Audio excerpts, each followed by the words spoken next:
All right, hello everyone, and welcome to episode 1 of Warmup, presented by the Arizona Robotics League. I'm your host, Izzy. I'm the volunteer coordinator for the Arizona Robotics League and a proud mentor of 6413 Degrees of Freedom. And I'm joined by Luke. Luke, if you'd like to introduce yourself. Hello, everyone. My name is Luke. I am one of the program directors of the Arizona Robotics League, and I am a mentor on 498 as well. All right, so what we have going on tonight is we'd like to kind of take a deep dive into the robots competing this weekend at ARL event number 1. So we'll introduce the teams, kind of take a look into their robots and kind of what we expect from the competition. But before we get started, we do have some updates. As some of you guys know, Arizona Robotics League brings some changes to the Rapid React game. So we'll have Luke take it away with a team update.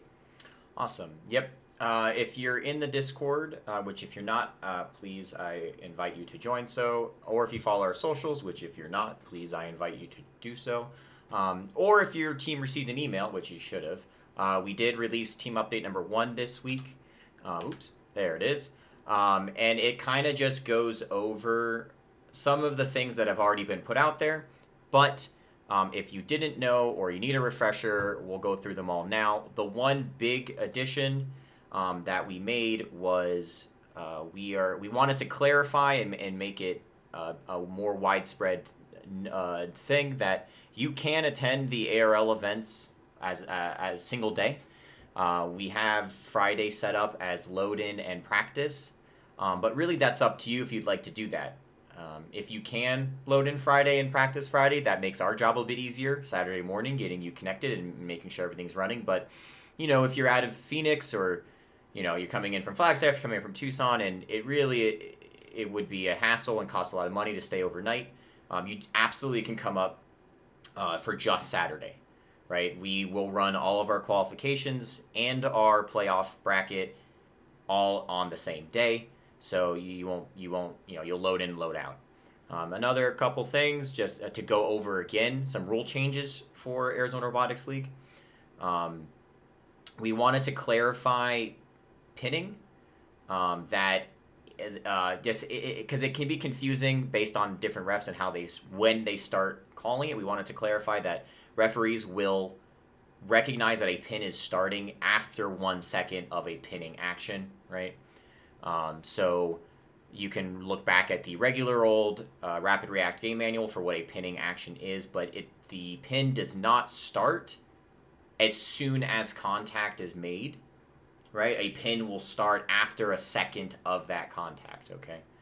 Now a big one, big one, the intent behind G204 has been incorporated in G205, and therefore G204 is deleted. And what does that mean? That means that incidental contact, or what we deem, it was really hard to deem what was incidental contact between extensions outside your frame, and it resulted in a lot of fouls being assigned, either with good purpose, right, but maybe incorrectly, and it actually caused a lot of matches to be swayed, and we would like to avoid that in the future going forward. So it's incorporated in G205. G205 now says a robot may not damage, functionally repair, or recklessly enter an opponent robot in either of the following ways, right? A and B are unchanged. So if you look at the manual, if you look at the Rapid React manual, if you look at A and B, that is unchanged. Also, a yellow and red card will be issued at the discretion of the head referee based on the severity of contact, right? So, if you enter another robot's frame and you hit their sponsor plate off, they may call that a G205, although it's not functionally impaired and it's not really damaging. It's kind of just your sponsor plate. That won't be called. But it doesn't necessarily, if it is called, it doesn't automatically mean a yellow card. It's kind of up to our referee team to determine if not only that action was on purpose, right, but that action should result in a yellow or red card, okay? So that is a very important rule change. Going over some other more things, G301, we kind of encountered this at the Arizona events this year, and we kind of are afraid we'll encounter it some more, so we just wanted to clarify. We will be using the same carpet for the next 6 to 7 events in Arizona, so we'd like to see it stay in one piece. We've seen at many events that just a particular drive wheel or the gearing or however it works out can result in damaged carpet. Teams should be aware that of the damage they are creating and start to avoid these at all possible. If it's repeated, just like at a regional, we'll have to start enforcing some cards, or if it gets really bad, I don't know I don't even know. I'm hoping it doesn't get to that point. It never got to that point at any of the other Arizona events, the 2 that we had this year. So we're trusting y'all to hopefully not burn rubber into the carpet. Moving right along, G403. A robot might not sequentially score more than 2 cargo, which it had simultaneous control of, regardless of duration of control. Additional note, a referee will attempt to start a visual horizontal pin. What does that mean? That means your normal pin, the arm of the referee is going up and down vertically. This would be a side-to-side, right, horizontally arm movement. Count when a robot is in control of more than 2 cargo. To assist in identifying and rectifying the situation, right? So what we would like to see is less stricter enforcement of the momentary or simultaneous control policy, right?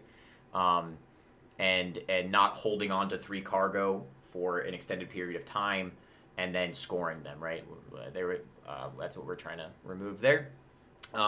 This is another big one that we're adding. This is actually was added since our previous Twitch show. No timeouts. So Alliance captains are not issued a timeout coupon.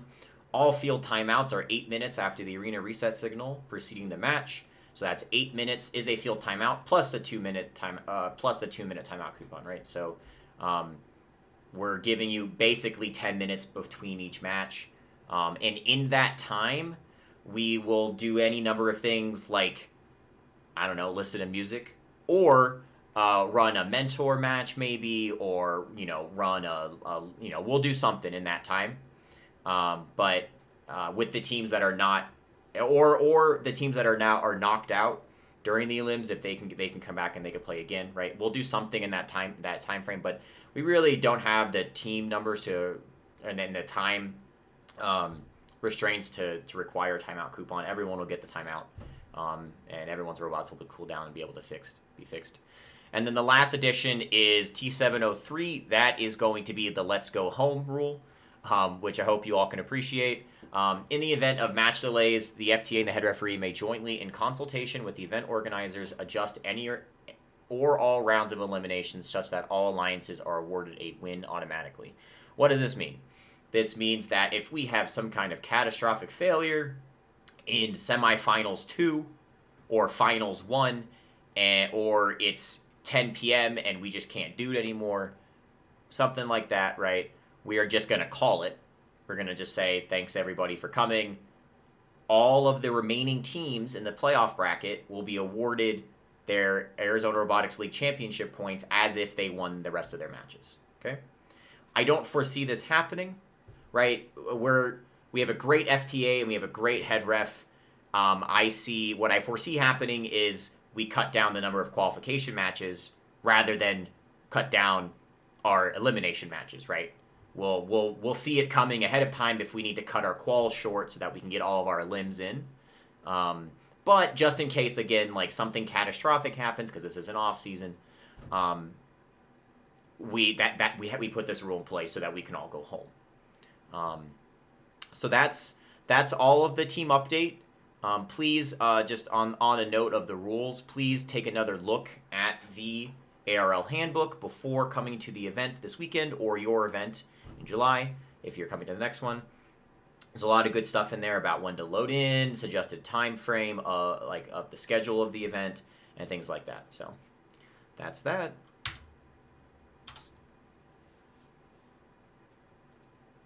All right. Thanks for the update, Luke. I know if you guys have any additional questions about that update, feel free to pop them into Twitch chat. We can probably try to take them at the end, or you can join the Discord and ask them there.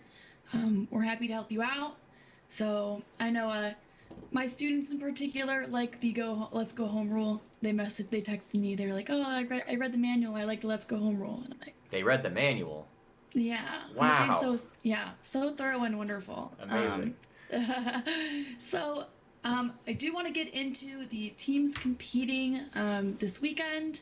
I'll take you guys through the teams. Luke, if you want to jump in at any moment, just let me know. So first up, if we get the slide going for the June qualifier. Uh-oh. There might be a little delay. We're running it on a third person with us. That's my bad. My bad. I think he needed a text cue to go to the next slide, but yeah. He might not actually be listening to us. Oh, all right. Well, it's taking a while to switch to the slide. I promise it's there. We're just having cheeky little production errors because we only have so many screens and there's only 3 of us. All right. Well, we're gonna have him refresh, and we're gonna fill until that happens. Yeah. Well, I have some questions for you, Luke, so that's okay. Heck we'll yeah. just do it in random order. So I had some questions. Thinking, you're your drive coach for 498. You got a good idea, good grip on the meta, hopefully. What was the rapid react meta in Arizona that we saw in North and Valley, and kind of how did that compare to maybe like out of state meta or the general meta you saw at Worlds? Great question. Other than teams from out of state coming in and seeding number 1 at our events, the meta really came down to who was traversing the most, right? And whoever traversed the most typically won the most of their matches. And since a lot of our matches didn't end up with the cargo RP, that kind of determined, just win-loss record kind of determined our seeding order, right? I think Valley gives the best example of this. Most of the 1 through 8 or whatever were the teams that either were partnered with just by schedule, RNG, or themselves traversed the most and won most of their matches, right? Obviously, 4415 from California, they seeded 1, but they traversed and they shot really well. And then the next few teams down in order, they just traversed really well and shot, right? They shot well, but less so cargo RP and more so the traversal. Just that the point difference there between a team that has a traversal and a team that just frankly doesn't is big enough that it kind of overcomes maybe being beat out in cargo scoring during the match or auto score. Like it's a huge plus. So for this weekend's event, we actually get a number of traversal robots, and so I'm pretty excited to see what they if we get more like I want to see if teams that didn't have a traversal as Arizona Valley are bringing a traversal to the June qualifier. Yeah, and as a follow-up, before we try again to introduce our teams, do you expect the meta to change in the summer off-season events, like post-Worlds? The Arizona summer events, I think it can. I think that as teams competed more and dialed in their shooter more, the gap between the climbing endgame, like bonus, like right, like the traversal is worth 15. They and that was so many points in a regional that it could overcome what the opposing alliance was scoring cargo wise.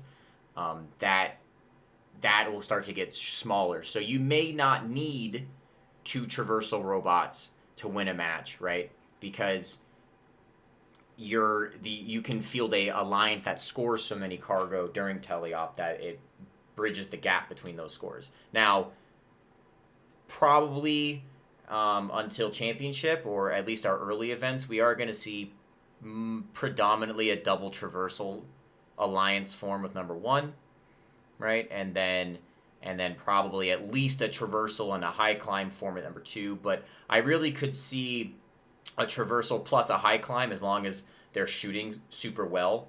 I really could see that winning the event, right? And the one thing that Arizona can always do and we always show up for is defense, right? Like, sure, we may not put up as many cargo as the next regional, but we know how to push the stick forward pretty hard and drive really hard into things. So anything can Yep. happen once the defense takes over. And I think, you know, at our off-season events where we have a lot of teams bringing secondary robots and new drive teams, I really think anything can happen. Yeah. Yeah. All right. Well, if we can't get our slides up, we can I at got least nothing. talk about the teams Yeah, let's that talk are about gonna. each team. All right. We'll talk about each team, whether or not, yeah, we have a PowerPoint. Up first, we've got 1165 Team Paradise from Phoenix, Arizona, Mm-hmm. and out of Paradise Valley High School. Um, and they're actually, or hopefully, as far as we know, bringing a second robot. So Mm-hmm. um, Should be very they'll be interesting. also. Maybe we should touch on that. Just so Arizona Robotics League, as I hope a lot of you know, you can actually enter as many robots as you'd like. So if you want to get extra practice in with another drive team, or you want to build an off-season robot to play the game, you can absolutely do that. So we have several teams competing this weekend and throughout the season that are bringing a secondary robot. These robots range from just a kitbot chassis to 2020's robot to 2018's robot, right? As long as it drives and it's underweight, right? It's pretty much legal in our eyes. Um, so we will go over those, but a lot of those are kind of wild cards, right? A lot of those are wild cards. We don't really know what kind of secondary robot they're bringing and what it looks like. So, but yeah, 1165. I'm really excited to see if they've made any improvements since they competed at Arizona North and Arizona Valley. They have a really interesting climber that's really reminiscent of, if you're around or anyone remembers, 2013. Actually looks exactly like they really like that. They had a similar design for climbing the pyramid in 2013. And they do for climbing the hangar this year. They kind of resorted to playing a really strong defense role throughout all of qualification. And in Valley, I remember it was kind of the talk of the floor that they kind of came out of the gate playing really good defense even early on in qualification, which normally you don't see. You normally see, that defense coming out later in qualification once teams kind of realize that might be the role they're going to play in elimination.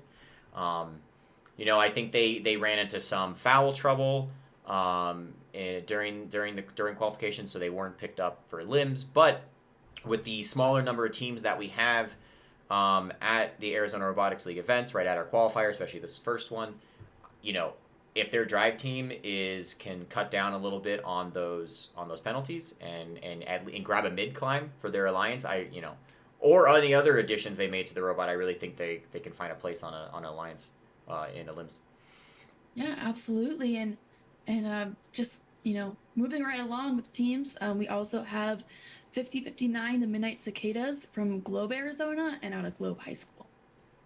Yeah, I'm So, I'm I'm I'm actually particularly excited. I have a soft spot for low cyclers. 498, right? They kind of started out as a low cycler, so I have a soft spot for them. And the Midnight Cicadas, they have all of the at least their 2022 robot that had all the makings of a good low cycler. I think some rigidity issues maybe got in their way, and so if they can lock those things in, that'd be great. But they climb mid. They have the ability to score low, and I think that with the small like a lot of the eliminations that we're playing, a lot of the quals that we're playing, the sheer number of them, and how many times teams will play with and against each other. I think a low cycler kind of is a joker to look out for, right? If they can climb and they can score a lot of cargo and they play the RP game really well, there's a good maybe they'll shake up the top, in this case top four. So they could actually play a pretty strong role on Saturday if they can rank high. absolutely. And up next, we have 8848, the Blue Crew, out of Chandler, Arizona, and Valley Christian High School. So these guys mean business. Don't let the rookie team number fool you, right? They went to 2 events. They went to championship. They climb traversal. They shoot high, but they're really smart, right? They play the RP game, so you'll see a lot of low cycling from them, or you saw a lot of low cycling from them during the qualification matches, so that they could get that cargo RP and rank higher. Right at Valley, they didn't have a traversal, so their way to gain that RP, that extra one that they needed, was to score a lot of cargo, and they did just that. Right, and then we saw when they hit playoffs, they are immediately, shooting high, right? Like they could do it the whole time, and they were just playing the cargo game, right? Just for that RP. Championship, I think, went as well as to be expected, right? I think, really tough champs this year, so they have a world class program there. As I don't know if I hope a lot of people realize that 8848's kind of come out of Valley X, which is a world champion FTC program in Arizona. So expect big things out of 8848. They're one of my top picks for this weekend. Absolutely. They did so well. And it was so exciting to see a rookie Arizona team at Worlds, but obviously that's, not quite news for them. And moving right along, we have 498, the Cobra Commanders, out of, hopefully everyone knows, Glendale, Arizona, and Cactus High School. Yep, the 498 crew. We are here inside baseball. We'll have a new drive team. Just like 8848, our season started out as a high cycle potential, but we knew our power was low cycling, and sorry, my dog has decided to make an entrance. We knew our power was low cycling, and we would cycle until we hit the RP, and then pop some high shots off at the end. As we got closer to championship, we decided to go full on to high goal cycling. So this weekend and all the rest, you won't see much low cycling out of 498. There is a high climber now, so if you saw 498 in North and Valley, we only climbed to the mid bar, and we now climb to the high bar. Yep. Yeah, right. Yep. And I can take this next one. We've got 6413 Degrees of Freedom out of Chandler, Arizona, in the Cisa Puede Foundation. This is my team. Out at Valley, we had local and high goal capabilities, but we were also just playing the RP game. And I believe we climbed high rung, mid-high rung, most of Valley. Worked on a traversal for Worlds, managed to get that working in a couple of matches. Still kind of swapped in between the local high goal shooting. So we're, I guess at the scrimmage event a couple weekends ago, I think we were doing almost entirely high goal shooting, and I think that'll be the plan for the team going forward, and just kind of tuning in all the things. So, yeah. Yeah, I mean, if you're keeping score at home, or you're doing any pre-scouting, so that's already two teams that we talked about that didn't climb traversal at their Arizona events and now climb traversal for Arizona Robotics League. So if we're talking about the meta changing, expect a lot more alliances being fielded that can climb traversal, which is really exciting. Yes, it'll be a lot more exciting end games, hopefully. And moving on, we have 2403 Plasma out of Mesa, Arizona, which is a community team sponsored by General Dynamics Mission Systems and the Boeing Company. And they're coming in with 2 robots this weekend. They are coming with 2. You should be very familiar. I'm very familiar with the 2022 version. We competed at the same regionals 3 times, right? We went to 3 regionals together. Arizona North, Arizona Valley, and Las Vegas. They are the train that keeps on trucking. I really like Plasma's robot. It's a really good high goal shooter. Can shoot from pretty much anywhere on the floor. They keep dialing in this climber. At North they were just in the mid, and then in Valley they could get to high, and and it just kept going higher, higher, higher. So now they can get all the way up to traversal. If they continue to dial that in, and how the speed of it, they really could be a really powerful robot this weekend. I think they're driven really well. They are bringing their 2020 robot, so I know some inside info on this one too, because they were at our scrimmage event 2 weekends ago. Their 2020 robot is, a defense robot, but it's well driven, and it can climb on the bar because it could climb in 2020, and the bar is the same bar. So that's really cool, right? We get a robot, a 2020 robot that can participate in this game just by climbing mid bar. So I actually think their 2020 robot will be a pretty high pick. If not up the draft, certainly down it'll be pretty high. So really excited to see both their robots, and they're going to get a lot of drive practice in for sure. Um, yeah, I think Plasma is in a great position to do well this weekend. Yeah, and up next, I'm excited for this one because I didn't get to see them this season. 4183 Bitbuckets out of Tucson, Arizona, a community team sponsored by Zero Craft Hackerspace. They're usually generally really close with my students, or all buddy buddy, so I'm excited to see them this weekend. The Bitbuckets from where I live in Tucson. Their robot is great. I got to see it compete in Vegas, um, and I thought it was great. They were top of our pick list actually in Vegas, and they got swooped up by 97 before they could drop to us, which I guess is great, right? I mean that shows you something. Um, their traversal is was the most consistent traversal in Vegas, and there were some really great robots in Vegas that went on to win or went on to go to championship. Right? If anyone went to Valley, 4415 was there.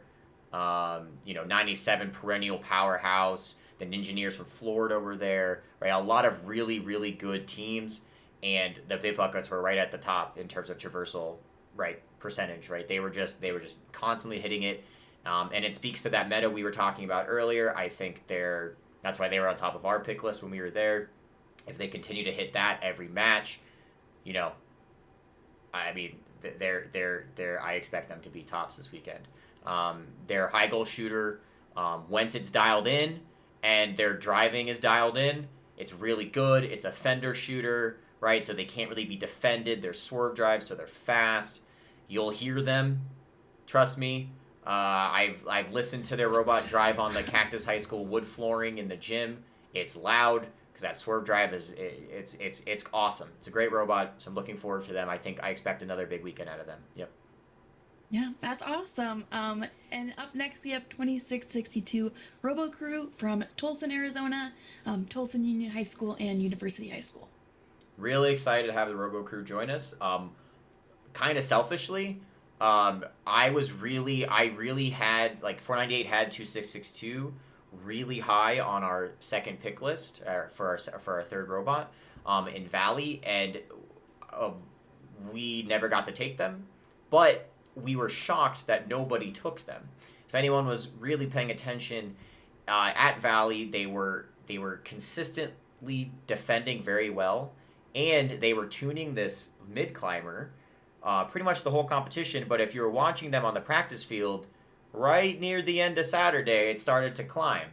It started to go up, and I really thought that someone would take a flyer on that, right, for some added points there at the end, especially a lower seeded alliance.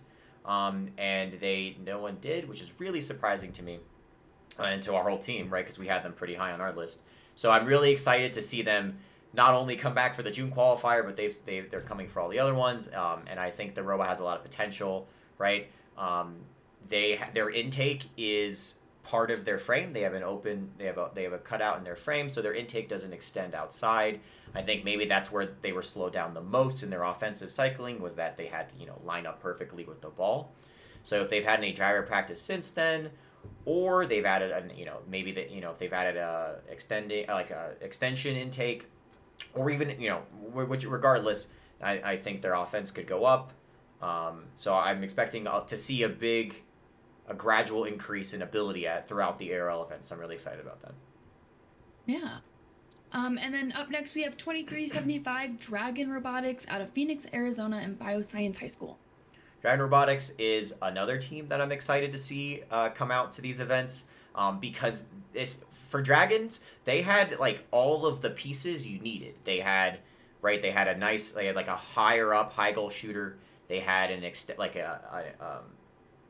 outside the frame perimeter intake, right? They had the pieces, and it just seemed like they couldn't get out of their own control system problems, right? If you watch a lot of their matches back in Valley, they kind of struggled to stay connected to the field or functioning the whole game.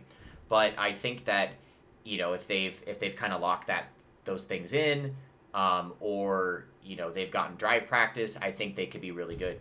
I remember them not having a climber. I don't think they had a climber, but if they add one, I think they're very valuable. And what's interesting, while we're on the subject of the Dragons, and we go back to the meta for a second, is that what do you do if you have a team that can score a few cargo, but they don't have a climber, right? So if the dragons are still available for during the draft, do you take a climber over the dragons if they haven't added a climber, or do you take a really a more scoring potential, right, for cargo? So it's going to be a big toss up. I'm interested to see how Arizona Robotics League teams play it, especially at this first qualifier. We're still kind of feeling out, or maybe have brand new drive teams, right? Because if you had any seniors on your drive team, they graduated. Yeah, really excited for the Dragons to see and to see how what they've done. Yeah, and following the Dragons, we've got 6352 Launch Team from Surprise, Arizona, and Bechtel. They're a Bechtel community team. Launch Team is great. They are really good. They only competed at one event. They lost in semis to the team, the alliance that won the event, right? They are super, super, super consistent traversal climber, and they shoot in the high goal very well, right? Don't sleep on the Launch Team, right? Don't sleep on them. I think they're another team that, if they run their strategy correctly, they could seed one very easily. I think we have a handful of teams that could seed one on Saturday. I think the Launch Team is just another one of them, and it'll be exciting to see if maybe a couple of double traversals are pulled off and things like that. But I think the Launch Team, they were unlucky a little bit in their bracket, right? They came up against the alliance that ended up winning the number 1 seed in semis based on where they started, right? Because of their captain seed. And I think if they maybe have gone to a second event or maybe had gone to North, they probably could have captained something all the way to the finals, maybe got a wild card or, bid on the winning alliance, So I'm really excited to see what we get out of the Launch Team. I think they are also signed up to come to all the events right now. So throughout the course of the summer and into fall, they're only going to get better and more effective at high goal shooting, and we know that traversal's rock solid. So, I'm looking forward to that. Yeah, and then we've got our last robot of the event, Team 1011 Crush from Tucson, Arizona, and the Sonoran Science Academy. That's right. 1011 competed just this year. I'm sure all Arizona teams were like, where is 1011? They didn't go to North and they didn't go to Valley. They competed only one place this year. They competed in Colorado. They seemed to struggle a little bit. They, on the field, they could never really get their high goal shooter hitting effectively, and the intake, they couldn't really get things working, which can happen. And when you go to one event and you don't have a lot of time, they will be bringing, I believe, their 2018 robot for drive practice, right? Which is kind of interesting, right? So it'll just be defender only. 2018, there were literally a cube, not a ball. So good luck there. But the robot frame is built well, and so I think it'll be a really good defensive robot. And depending on the drive team, we'll see how they do.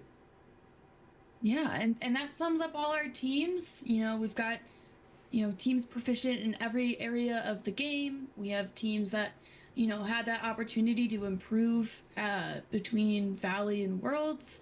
We had some teams that were really close to Worlds and will show us their stuff at these next few summer events.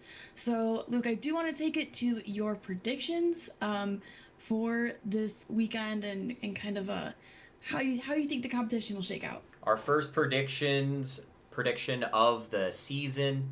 We're probably going to run this back and hopefully a more fun format. I'd love to get everybody else's. We come up. We should get the whole planning committee to do predictions. Right, everyone throw their predictions in, and I promise we tested all of our other technical stuff before we started. So sorry about not having any images to go with those robots. But my predictions for this weekend, you maybe could tell when I was going through the description of each robot, but I think that the number 1 seed will be 8848. I think their high goal shooter looked really good at the scrimmage. I think their traversal was really impressive. I actually hadn't seen it yet. So I think that they come out on top. I think they take 4183 with their first pick because I think 4183 will have the most consistent traversal on Saturday. And they're an effective high goal scorer. right? I think the number 2 seed will be captained by the launch team because I think they're just as solid, right? I think it'll come down to very little things that separate the 3. And I think the launch team will take 2403 with their first pick, reminiscent of Valley. We know Plasma's a great cargo scorer. We know that Traversal's in there somewhere. We know there's a consistent high climber. So I would take the flyer on them any day, right? And then we'll see that like what I was talking about, if the double traversal versus a traversal, maybe a high but really good at cargo, if that bridges that the gap, if we bridge that a little bit, and maybe the non-double traversal alliance finally can pull out a victory. I think the 3 seed will be 498, right? I think after the other teams are picked, you'll get left with a middling high goal shooter and a high climber so they can win some games and maybe get some RPs.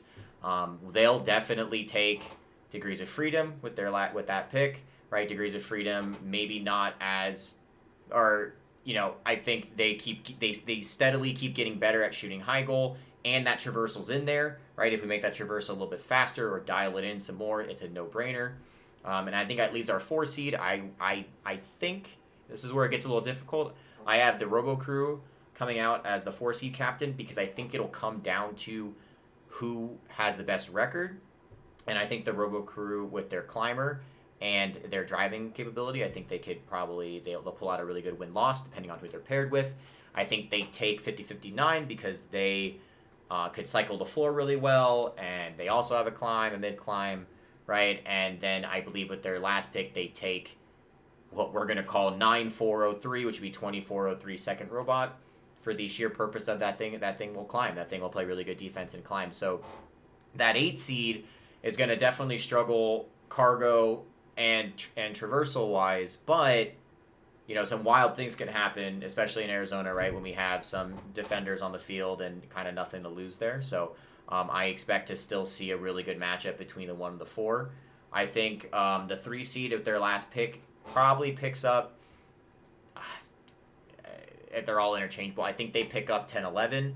All the robots that are left on the board, I don't think. The Dragons do score cargo. If they dial that in, that'll be a no-brainer. But my prediction would be the 3 seed takes 10-11. I think with the solid frame and a drive team, that's playing defense predominantly, they'll opt for a defensive robot, and they'll face off against a 2 seed, who I think take 1165 as their third robot. Right, too much experience defending, potential mid climb. It's right, like you need the climb.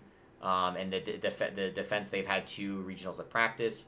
And I think the 1 seed with their last pick take 2375. Because with 2 traversals in the field that we're looking at, it doesn't really add too much to you to grab a mid climb. So even if the Dragons added a mid climb, between Valley and the June qualifier, even if they added a mid climb, it's probably not worth what they could potentially do with a cart with maybe an auto ball and then just defense. They have a good intake, right? So the intake that comes over the frame, and so they could pick up opponents' balls and just hold on to them. There's that facet of them. I think that I kind of hinted at earlier, where the Dragons go is the biggest coin toss I had with this bracket.